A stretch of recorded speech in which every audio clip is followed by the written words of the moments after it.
کوئی کسی کو چور ڈاکو کہے اور میڈیا کہے کہ ہم نے صرف رپورٹنگ کی ہے، کیا یہ درست ہے؟ کیا ایسے آزاد میڈیا کی اجازت ہونی چاہیے یا نہیں؟ چیف جسٹس کے فیصل واڈا اور مصطفیٰ کمال کے خلاف توہین عدالت کیس کی سماعت کے دوران ریمارک۔ لیڈرشپ وکلا سے ملاقات کی اجازت نہ ملنے کے خلاف بانی پی ٹی آئی نے اسلام آباد ہائی کورٹ سے رجوع کر لیا۔ عدالتی احکامات کے باوجود سپرنٹینڈنٹ جیل ملاقات کی اجازت نہیں دیتے، درخواست میں موقف۔ شیریں مزاری کا نام ای سی ایل میں نہیں، وزارت داخلہ نے رپورٹ اسلام آباد ہائی کورٹ میں جمع کرا دی۔ عدالت نے شیریں مزاری کا نام ای سی ایل سے نہ نکالنے کے خلاف توہین کی درخواست نمٹا دی۔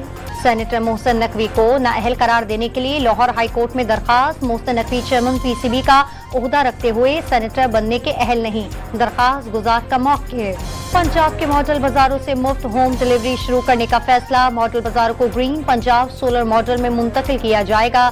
وزیر اعلیٰ مریم نواز کا ہر ضلع میں 1 سال کے اندر ماڈل بازار قائم کرنے کا فیصلہ، سستی سبزیاں اور پھل کی فروخت یقینی بنانے کی ہدایت۔ کراچی میں آج بھی ہلکی اور تیز بارش کی پیشگوئی، شام سے سمندری ہوائیں بحال اور گرمی کی شدت میں کمی آنے کا امکان۔ کل سب سے زیادہ بارش سوجانی ٹاؤن میں 22 ملی میٹر ریکارڈ۔ جو بائیڈن اور ٹرمپ کے درمیان پہلا صدارتی مباحثہ، امریکی صدر کا ٹرمپ پر 6 جنوری کو اپنے حامیوں کو حملے کے لیے اکسانے کا الزام، حملے میں ملوث افراد کو غدار قرار دے دیا۔ ڈونلڈ ٹرمپ نے الزامات مسترد کر دیے، بائیڈن کے خارجہ پالیسی کمزور قرار دے دی۔ ایران میں صدارتی انتخابات کے لیے پولنگ جاری، ایرانی وقت کے مطابق شام 6 بجے تک جاری رہے گی۔ 4 امیدواروں کے درمیان مقابلہ، 6 کروڑ سے زائد افراد حق رائے دہی استعمال کریں گے۔ اور T20 ورلڈ کپ میں بھارت دفاعی چیمپئن انگلینڈ کو شکست دے کر فائنل میں پہنچ گیا۔ کل بھارت اور جنوبی افریقہ کے درمیان فائنل کھیلا جائے گا۔